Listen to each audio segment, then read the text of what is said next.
Husband வந்து நைட்டுன்னு கூட பார்க்காம லெமன் ஜூஸ் போட்டுதான்னு கேட்டாங்க. சரின்ட்டு 2 பெரிய சைஸ் லெமன் எடுத்து ஜூஸ் எடுத்து ஒரு 6 ஸ்பூன் அளவு சுகர் சேர்த்துருக்கேன். ஒரு பிஞ்சு சால்ட்டு, ஃப்ரெஷ்ஷாக பறித்த புதினா ஒரு 4 இலை, லெமனோட தோல் வந்து ஒரு பாதியில் உள்ளது, அதுக்கப்புறம் ஒரு கைப்பிடி நிறைய கோகனட்டு இவ்வளவும் போட்டு 1 கப்பு தண்ணி ஊற்றி அரைச்சி எடுத்துக்கலாம்.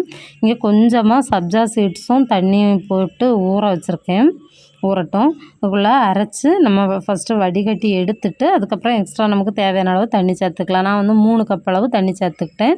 எங்கள் 4 பேருக்கும் ஆனதுனால நல்லா மிக்ஸ் பண்ணி விட்டுட்டு சப்ஜா சீட்ஸையும் உள்ளே சேர்த்துக்கலாம். நீங்கள் சர்வ் பண்ணும்போது ஐஸ் க்யூப் சேர்த்து வேணால் சர்வ் பண்ணிக்கோங்க. நான் வந்து பிள்ளைங்க நைட் ஆகிட்டா அதனால் ஐஸ் க்யூப் வேண்டாம் அப்படின்ட்டு தான் சேர்த்துக்கல. மற்றபடி லெமன் வந்து நைட்டு யூஸ் பண்ணுறதுனால ஒன்றும் வராது. பிள்ளைங்களுக்கு பழக்கம் தான், அதனால் ஒன்றும் பிரச்சனை இல்லை. ஐஸ் மட்டும் ஸ்கிப் பண்ணுங்கள்.